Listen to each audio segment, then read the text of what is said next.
Assalamualaikum warahmatullahi wabarakatuh. Halo teman-teman, kembali lagi dengan saya Lisa Romadhani Simanunggala. Di video kali ini kita akan membahas sistem organisasi pada tumbuhan.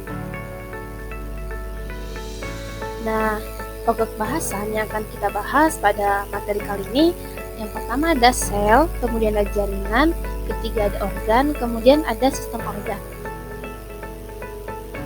Pokok bahasan yang pertama yaitu sel. Sel merupakan unit struktural dan fungsional terkecil makhluk hidup. Sel menjadi tubuh makhluk hidup pada umumnya berukuran sangat kecil, hanya dapat dilihat dengan bantuan mikroskop. Semua sel pada dasarnya memiliki struktur yang sama, tersusun atas membran plasma, sitoplasma, dan juga inti. Sekalipun ada sedikit perbedaan antara sel hewan dengan sel tumbuhan, namun semua struktur umum sel pada semua makhluk hidup adalah sama. Selanjutnya ada dinding sel. Nah, dinding sel hanya terdapat pada sel tumbuhan saja. Dinding sel membuat sel tumbuhan lebih kaku dan lebih kuat dibandingkan sel hewan. Dinding sel tumbuhan tidak seperti tembok yang tidak dapat dilalui apapun. Dinding sel tumbuhan tidak dapat dilalui apapun. Dinding sel tumbuhan terbuat dari bahan selulosa sehingga masih bisa dilewati air dan zat-zat terlarut yang di dalamnya. Nah, yang kedua ada membran plasma yang sering disebut juga dengan selaput plasma. Membran plasma ini tersusun atas lemak dan juga protein. Membran plasma bersifat selektif permeabel, yang artinya ada zat tertentu yang dapat masuk dengan mudah, tetapi ada juga zat tertentu yang tidak dapat atau sulit melewatinya. Oleh karena itulah, membran plasma ini berfungsi mengatur keluar dan masuknya zat ke dalam sel. Nah, selanjutnya di sini kita bisa melihat struktur dari membran sel itu sendiri.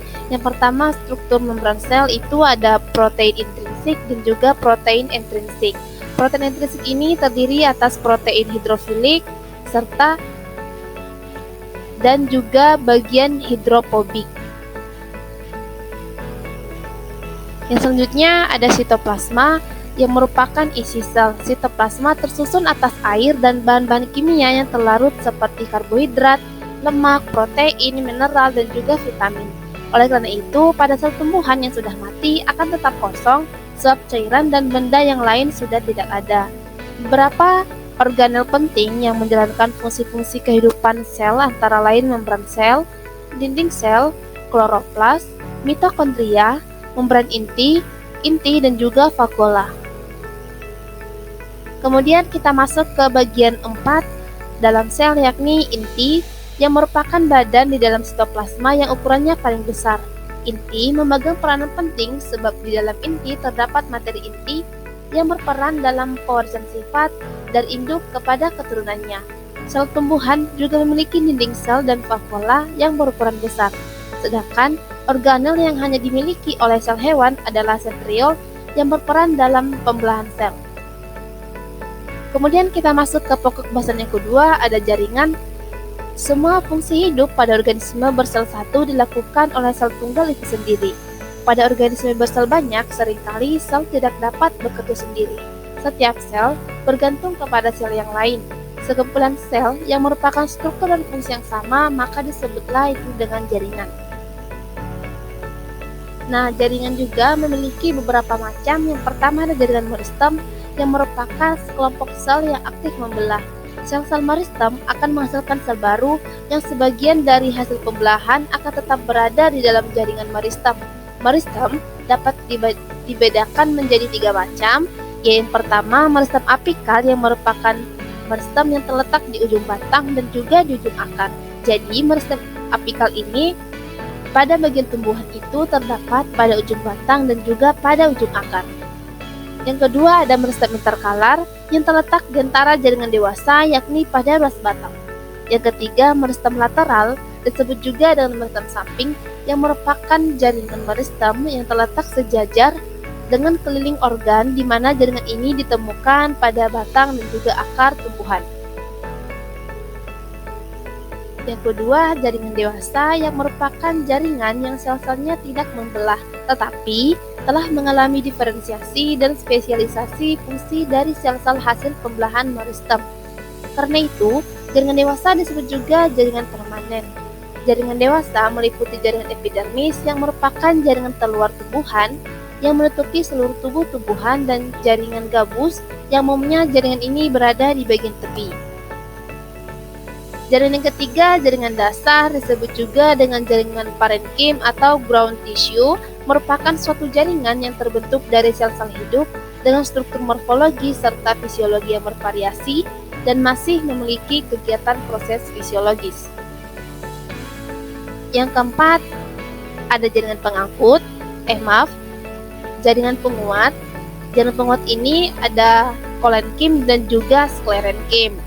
Kolenkim ini merupakan jaringan homogen yang tersusun atas sel-sel kolenkim yang umumnya di bawah epidermis.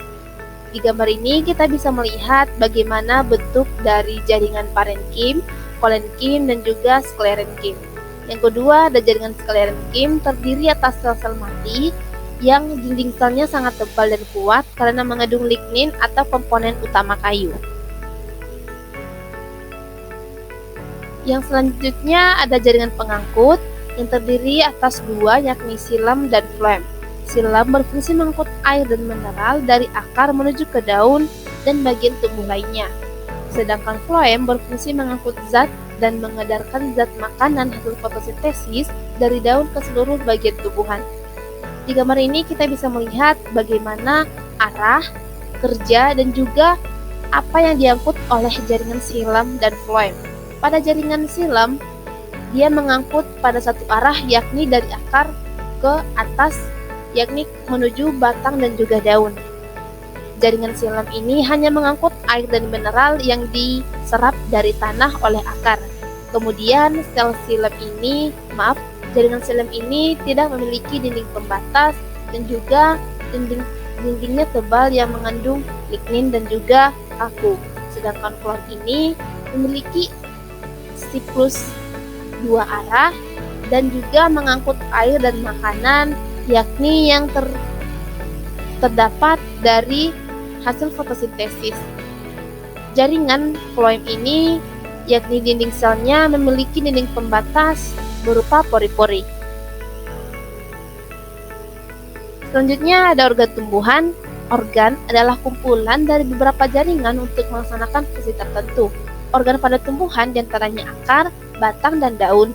Organ utama pada tumbuhan terdiri dari akar, batang, dan daun. Selain itu ada juga organ tambahan, yaitu bunga, buah, dan juga biji. Organ pada tumbuhan disusun oleh jaringan yang mendukung fungsi tertentu. Di gambar ini kita bisa melihat ya teman-teman bagaimana bentuk dari beberapa organ itu, yakni organ akar, organ batang, organ daun, organ bunga, dan juga organ biji. Selanjutnya sistem organ tumbuhan. Sistem pengangkutan atau transportasi pada tumbuhan ini melibatkan organ akar, batang, dan daun. Sistem pengangkutan dilakukan oleh jaringan pengangkut yang terdiri dari xilem dan phloem yang seperti kita jelaskan pada sebelumnya. Pengangkutan air dimulai dari xilem yang ada di akar menuju batang dan daun, sedangkan pengangkutan hasil fotosintesis dari phloem yang ada di daun ke seluruh bagian tubuh tumbuhan. Di sini kita bisa melihat dalam satu tubuh tumbuhan itu terdiri dari beberapa jaringan, dan jaringan itu juga terdiri dari beberapa sel.